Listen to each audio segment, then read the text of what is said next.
എന്താ നീ എന്താ തമാശ കളിക്കാൻ വിളിച്ചതാ? നീ എന്താ നാണം കെടുത്താൻ വേണ്ടിയാണോ വരാൻ പറഞ്ഞത്? അങ്ങനെ ആയില്ലേ ഇത്? നമ്മളെല്ലാരും പൊട്ടന്മാരാക്കിയില്ലേ? വെറുതെ ഒന്നുമല്ല, ആ ആവിനെ കൊണ്ട് നിന്റെ കാല് പിടിപ്പിച്ച് മാപ്പ് പറയിപ്പിക്കാൻ വേണ്ടിയാ ഞങ്ങൾ വന്നത്. എന്തോ സംഭവിക്കുമെന്ന് നമ്മൾ കരുതിയപ്പോ എല്ലാം അങ്ങ് മലക്കം മറിഞ്ഞു. നിന്റെ മനസ്സിൽ വല്ലതും ഉണ്ടായിരുന്നെങ്കിൽ ആദ്യമേ ഫോൺ ചെയ്ത് വരണ്ടാന്ന് പറയണമായിരുന്നു. വീട്ടിലേക്ക് വിളിച്ചു വരുത്തി നീ നാടകം കളിക്കുക.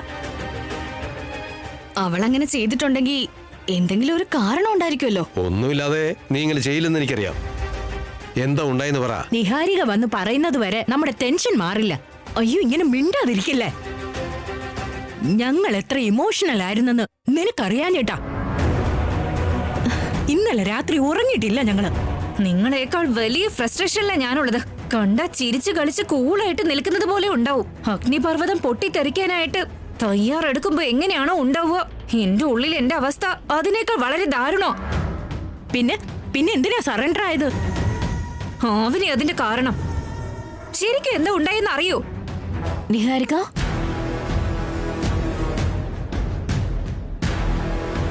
നിന്റെ കരണത്തടിച്ച ആവനിയെ കൊണ്ട് ഒരു സോറി പോലും പറയിപ്പിക്കാൻ കഴിഞ്ഞില്ലല്ലോ എന്നുള്ളതല്ലേ നിന്റെ ഇപ്പോഴത്തെ ദേഷ്യം?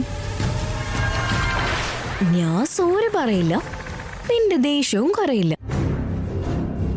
ഇങ്ങനെ പറയിപ്പിക്കണമെന്ന് എനിക്കറിയാം. സോറി പറയാൻ മാത്രമല്ല, നീ എന്റെ കാല് പിടിച്ചാലും അതിലൊരത്ഭുതവും തോന്നാനില്ല. ഹമ്മു, നീ ഇപ്പൊ വേണേ ചിരിച്ചു. Wait and see. അതിനുള്ള ക്ഷമ ചിലപ്പോ നിനക്കുണ്ടായിരിക്കും, പക്ഷെ എനിക്കില്ല. ഞാൻ ആഗ്രഹിക്കുന്നത് സാധിക്കുന്നവളാ. സാധിക്കുന്നതിന് മുമ്പ് ഒരു ചെറിയ ഷോർട്ട് ഫിലിം ഞാൻ കാണിച്ചു തരാം. നീയാ ഹീറോയിൻ. ഇതുവരെ ടൈറ്റിലൊന്നും ഇട്ടിട്ടില്ല. നീ കണ്ടിട്ട് നല്ലൊരു ടൈറ്റിൽ സജസ്റ്റ് ചെയ്യണേ.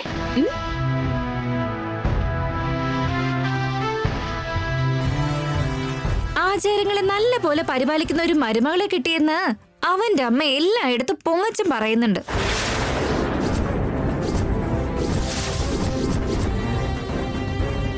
ആ തള്ളയങ്ങ് തീർന്നു കിട്ടിയാ അവരോടൊപ്പം ആ ആചാരങ്ങളും അങ്ങ് പൊയ്ക്കോളും.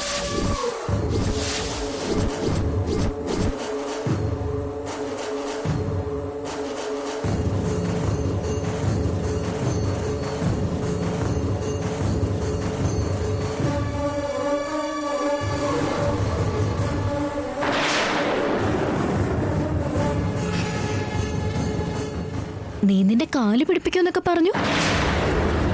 ഇപ്പോ എന്റെ കാല് പിടിച്ചിങ്ങനെ ഇരുന്നാൽ എങ്ങനെയാ നിഹാരിക? ഈ വീഡിയോയ്ക്ക് നല്ലൊരു തമ്പനയിൽ കൊടുത്ത് സോഷ്യൽ മീഡിയയിൽ നിന്ന് പോസ്റ്റ് ചെയ്താ വൈറലാകുമായിരിക്കും അല്ലേ?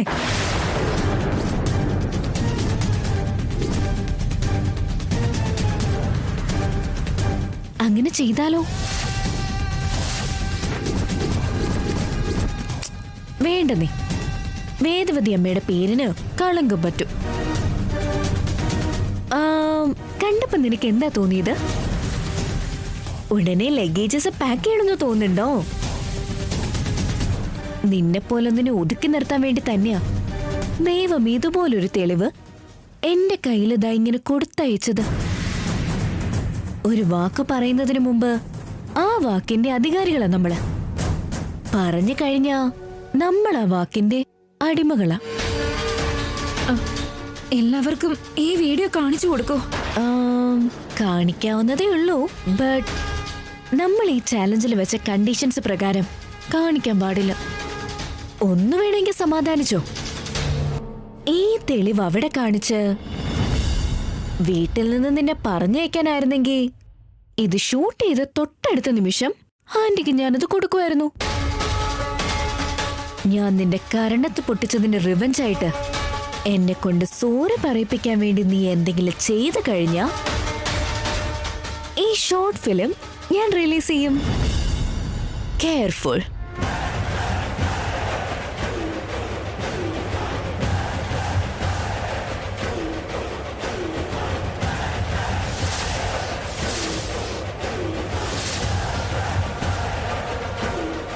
സംഭവിച്ചത് കേട്ടപ്പോ തന്നെ നിങ്ങൾ വേർക്കുന്നുണ്ട്. അപ്പൊ എന്റെ അവസ്ഥ എന്താണെന്നൊന്ന് ആലോചിച്ചേ. ആവനിയുടെ വായിൽ നിന്ന് വീണ ഓരോ അക്ഷരങ്ങളും ബോംബ് പോലെയുണ്ട്. ആ ബോംബ് പൊട്ടി ചാവാതിരിക്കാനാ സോറി പറയിപ്പിക്കാതെ ഡ്രോപ്പ് ചെയ്തത്. അപ്പോ നീ ഇനി ആവനിയുടെ അടിമയായിട്ട് നിൽക്കേണ്ടി വരുമോ? എനിക്കൊരു ഓപ്ഷൻ തന്നതല്ലേ, അത് മതി ആവിനെ ഇവിടെ നിന്ന് വട്ടം കറക്കാൻ. ഞാൻ നോക്കിക്കോളാം, നിങ്ങൾ പോവാൻ നോക്ക്. ശരി, നീ ശ്രദ്ധിക്കണേ. ആദ്യം നിന്റെ ടീമിനോട് ഈ കാര്യം പറ, ഇല്ലെങ്കിൽ അവരുടെ ഭ്രാന്തി ഇനിയും കൂടും.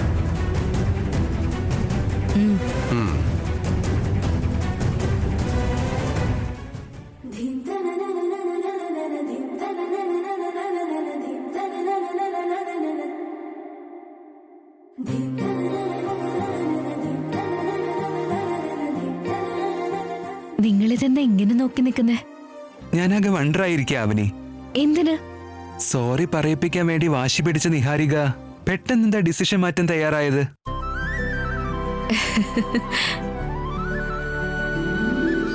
ആനപ്പാപ്പന്മാര് തന്റെ തോട്ടി കൊണ്ട് വലിയ ആനയെ അനുസരിപ്പിച്ച് നിർത്താറുള്ളത് പോലെ ഒരു ഭൂകമ്പം സൃഷ്ടിച്ച നിഹാരികയെ എന്നാലും താൻ എങ്ങനെയാ മെരുക്കിയതെന്നാ എനിക്ക് മനസ്സിലാവാത്തെ.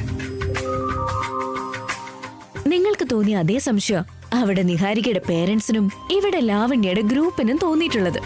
ആടോ എല്ലാവരും ഷോക്കായി. പാവം അച്ഛനും അമ്മയും ഒക്കെ ശരിക്കും നിഹാരിക അത് റിയലൈസ് ചെയ്തു എന്ന് കരുതിയിരിക്കുക. എന്താ ഉണ്ടായെന്ന് പറയാ അവനി. ഒന്നുമില്ല ഏട്ടാ, നമ്മുടെ കുടുംബത്തെക്കുറിച്ച് അവളുടെ ഫ്രണ്ട്സിന്റെ അടുത്ത് ചെറുതാക്കി സംസാരിക്കുന്നത് ഞാൻ നേരിട്ട് കണ്ടു. അപ്പോൾ തന്നെ ഞാനത് ഷൂട്ട് ചെയ്ത് സേവ് ചെയ്തു വെച്ചു.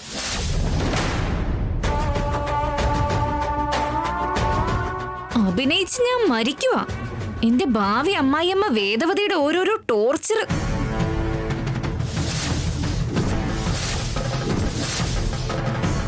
ചിലപ്പോഴൊക്കെ ആ തള്ളയുടെ മൂക്ക് പിടിച്ചങ്ങ് കുത്തണമെന്ന് തോന്നാറുണ്ട്. ഇരുന്ന പൂജ, നിന്ന പൂജ, ഫുഡിന് മുമ്പ് പ്രാർത്ഥന, കിടക്കും മുമ്പ് ഭജന.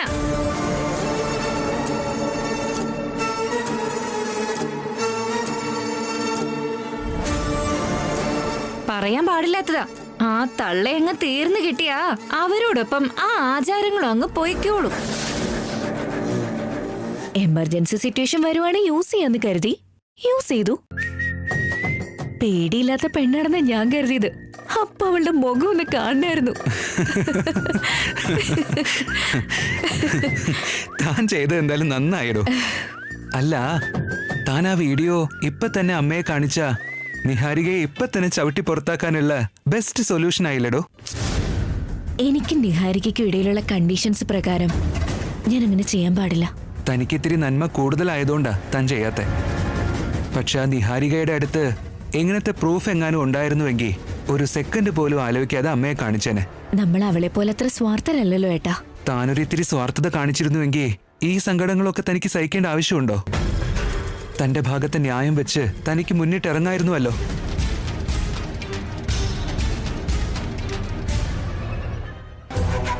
നോക്കിയത് മതി, ഇനിയിപ്പോ പോവാൻ നോക്ക്.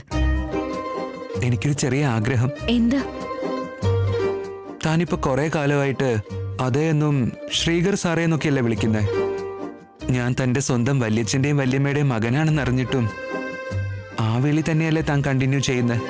തനിക്കെന്നെ ഇനി സ്നേഹത്തോടെ ശ്രീയേട്ടാന്ന് വിളിച്ചൂടെ? ഒരു വട്ടം വിളിക്കടോ പ്ലീസ്, ഒരൊറ്റ തവണ. ആദ്യം തൊട്ടേ തോന്നിയ റെസ്പെക്ട് അങ്ങനെ ശീലായേട്ടാ. അതുകൊണ്ട് എനിക്കതിന് കഴിയില്ല. നമ്മളെക്കുറിച്ചുള്ള സത്യം എല്ലാവരും അറിയുന്നവരെ നമുക്ക് ഇങ്ങനെ കണ്ടിന്യൂ ചെയ്യാം. സത്യം എല്ലാവരും അറിയുന്ന ദിവസം നിങ്ങൾ ആഗ്രഹിക്കുന്നത് പോലെ ഞാൻ നിങ്ങളെ വിളിക്കും. അതിന്റെ ഫീല് മറ്റൊന്നായിരിക്കും. തനിക്കാണെങ്കിൽ എല്ലാത്തിനും ഒരു ലോജിക് ഉണ്ടായിരിക്കുമല്ലോ. അതുപോലെ തനിക്ക് എന്തോ ഒരു മാജിക്കും ഉണ്ട്. ആണോ? അതേടോ. അതുകൊണ്ട് തന്നെ 24 മണിക്കൂറും ഇങ്ങനെ കെട്ടിപ്പിടിക്കണമെന്നുണ്ട്. എന്നെ വീടേട്ടോ, ആരെങ്കിലും കാണും. അയ്യോ വേണ്ട, എന്നെ വിട്ടേ. അവനി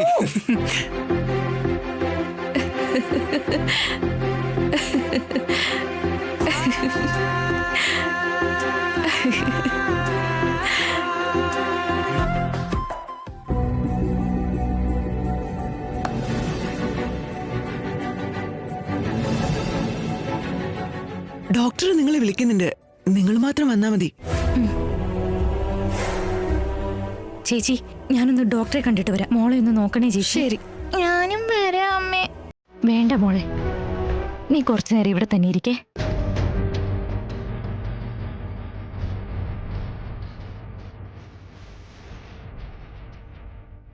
ഡോക്ടർ, ആ വരൂ, ഇരിക്കൂ. ഞാൻ തന്ന മരുന്നൊക്കെ കുട്ടിക്ക് കറക്റ്റായിട്ട് കൊടുക്കുന്നുണ്ടോ? കൊടുക്കുന്നുണ്ട് ഡോക്ടർ. മോളുടെ റിപ്പോർട്ട്സ് ഞാൻ വായിച്ചിരുന്നു. അവളുടെ ഹാർട്ടിന് ഇപ്പൊ ചെറിയൊരു പ്രശ്നമുണ്ട്.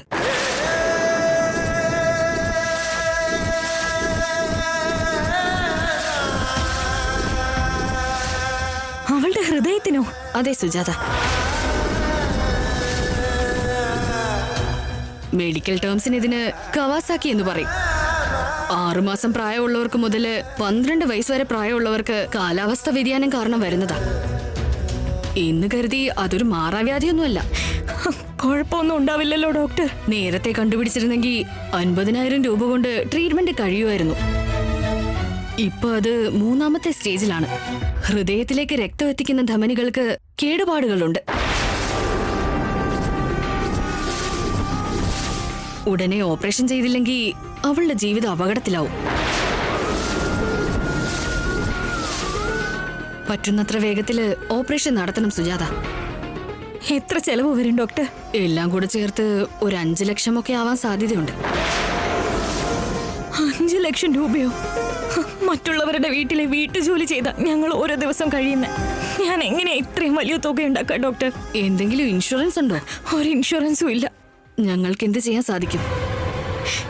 ഒരിത്തിരി ദയ കാണിക്കണം ഡോക്ടർ. ഒരു 5,000 10,000 ഒക്കെ കുറയ്ക്കാവുന്നല്ലാതെ എന്നെ കൊണ്ട് വേറൊന്നിനും സാധിക്കില്ല. എത്രയും പെട്ടെന്ന് ക്യാഷ് അറേഞ്ച് ചെയ്തിട്ട് എന്നെ കോണ്ടാക്ട് ചെയ്യണം. ബാക്കിയൊക്കെ ഞാൻ നോക്കിക്കോളാം. എങ്കിലും നിങ്ങൾ ഇറങ്ങിക്കോളൂ.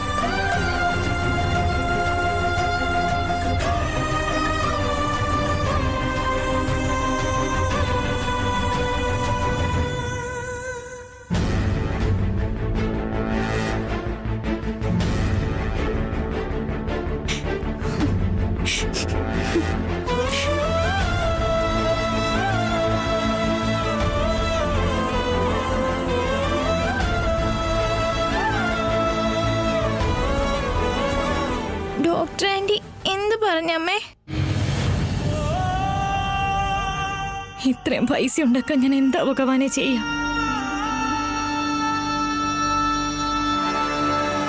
നീ വാ.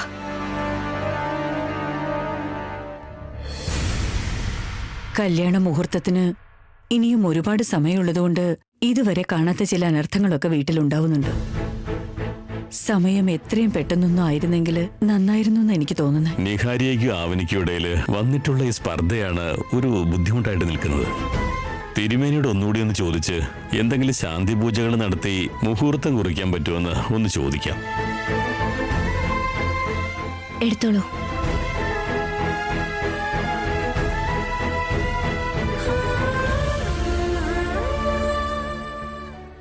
ഞാൻ വേണമെന്ന് വെച്ച് ആരെയും ബുദ്ധിമുട്ടിച്ചിട്ടില്ലെന്ന് നിങ്ങൾക്കറിയാം. ദയവ് ചെയ്ത് തെറ്റായിട്ടൊന്നും കരുതരുത്. ഇവിടെ നടക്കുന്ന ഒരു കാര്യത്തിലും നിന്റെ തെറ്റൊന്നും ഇല്ലെന്ന് നീ പറഞ്ഞാലും നടക്കുന്ന എല്ലാ പ്രശ്നങ്ങളിലും നീ ഉണ്ടല്ലോ. കത്തി വീണ മുറിയെന്ന് പറയുന്ന പോലെ ഈ ആവനി വീട്ടിലേക്ക് വന്ന എന്തെങ്കിലുമൊക്കെ പ്രശ്നങ്ങൾ ഉണ്ടായിക്കൊണ്ടിരിക്കും. മാസങ്ങളോളം അതിഥിക്ക് ആശ്രയം കൊടുക്കുന്ന ഒരു വീട് നമ്മുടെ വീട് മാത്രമേ ഉണ്ടാവുള്ളൂ. ഒരുപാട് ദിവസം നിർത്തിയ ആശ്രയം എന്നല്ല പറയാ, സത്രം എന്നാ പറയാ.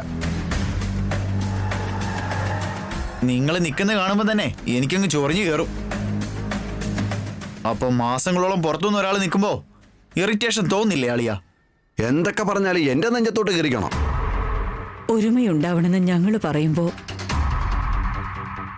ഈ വീടിനെ നരകമാക്കി മാറ്റുവാണോ? അമ്മേ,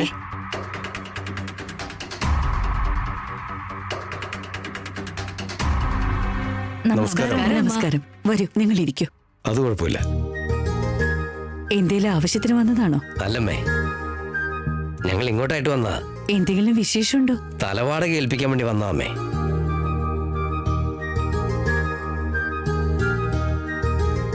10 ലക്ഷം ഉണ്ടമ്മേ. എന്തെങ്കിലും ആവശ്യമുണ്ടെങ്കിൽ നിങ്ങൾക്ക് ഇതിന്ന് എടുക്കാട്ടോ. ഞങ്ങളുടെ പിള്ളേരുടെ കല്യാണത്തിന് നിങ്ങളുടെ അടുത്ത് തന്നെ കൈനീട്ടി വരേണ്ടി വരുമല്ലോ. അപ്പോ തരുന്നതൊന്നും കടമല്ല, കാണിക്കുക. അതല്ല അവിടുത്തെ മനസ്സാ. എന്നാ പിന്നെ ഞങ്ങൾ ഇറങ്ങിക്കോട്ടെ അമ്മേ. ശരി. ചെറിയ മരുമകൾ എവിടെ അമ്മേ? ഇവിടെയുണ്ട്. ഒന്ന് വിളിക്കാവോ? കണ്ടിട്ട് പോകായിരുന്നു. മോളെ നിഹാരിക, സുഖാണോ മോനെ? സുഖമായിട്ടിരിക്കുന്നോ? നിങ്ങളുടെ കല്യാണ സദ്യക്ക് വേണ്ടി ഞങ്ങൾ എല്ലാവരും കാത്തിരിക്കുക മോനെ. അമ്മ പറഞ്ഞതുപോലെ 1 മാസം കൂടെ കാത്തിരിക്കാതെ വഴിയില്ല.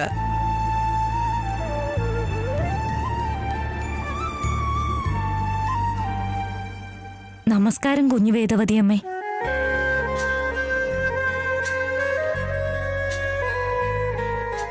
എല്ലാവർക്കും സുഖാണോ? സുഖാണ് മോളെ. ഭക്ഷണത്തിന്റെ സമയത്താണല്ലോ വന്ന്, കഴിച്ചിട്ട് പോയാ മതി. ഇത് കേട്ടാ മതി മോളെ, ഞങ്ങളുടെ വയറ് നിറഞ്ഞു.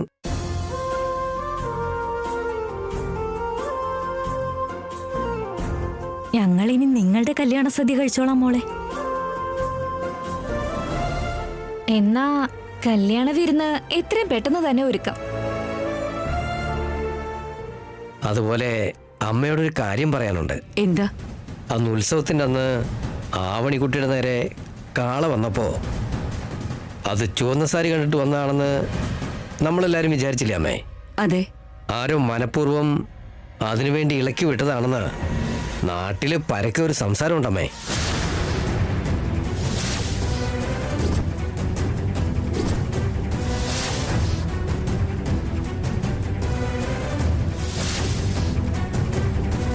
ആണോ?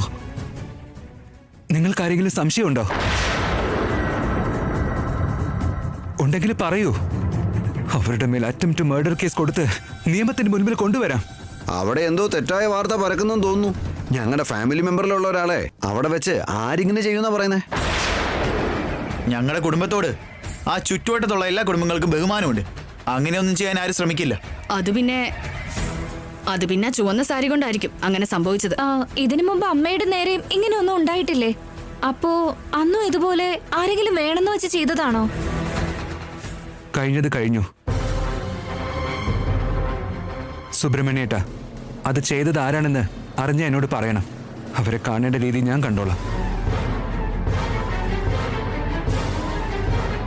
ശരി മോനെ, ഞങ്ങൾ അന്വേഷിച്ചിട്ട് പറയാം. എങ്കിൽ പിന്നെ ഞങ്ങൾ ഇറങ്ങിക്കോട്ടെ.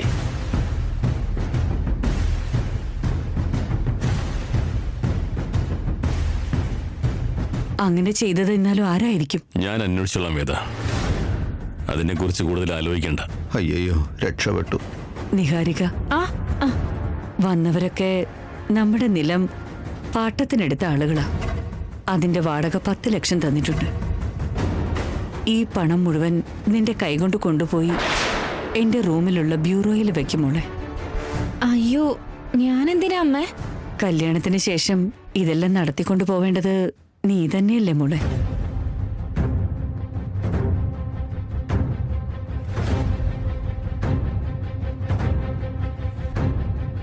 ഇത് പിടിച്ചോ. വേറെ വഴിയില്ലേ? എന്തിനാ മടി കാണിക്കുന്നത്? അതല്ല, വീട്ടില് മൂത്ത മരുമകളുള്ളപ്പോ ആ സീനൊക്കെ എപ്പോഴേ കഴിഞ്ഞതാ മോളെ. ഉണങ്ങുന്ന മുറിവിൽ കയറി ചൊറിയല്ലേ. പിടിക്കും മോളെ.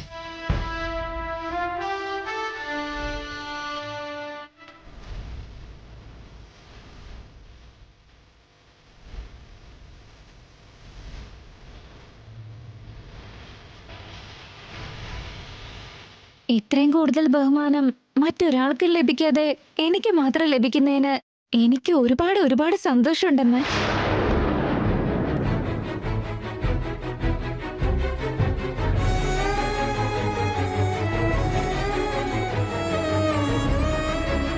എന്നെ വിഷമിപ്പിക്കാൻ വേണ്ടിയാണോ എന്റെ മുമ്പിൽ വെച്ച് ഇങ്ങനെയുള്ളതൊക്കെ നിങ്ങൾ ചെയ്യുന്നത്?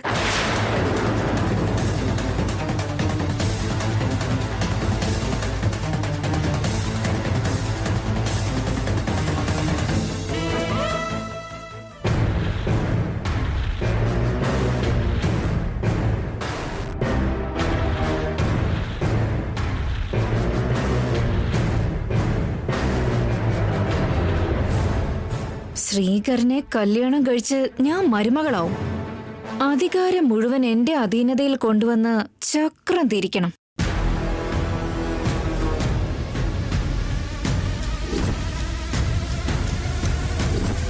എനിക്ക് അർഹതപ്പെട്ട കാര്യങ്ങളെല്ലാം നിഹാരിക എളുപ്പത്തിൽ സ്വന്തമാക്കുന്നുണ്ട്.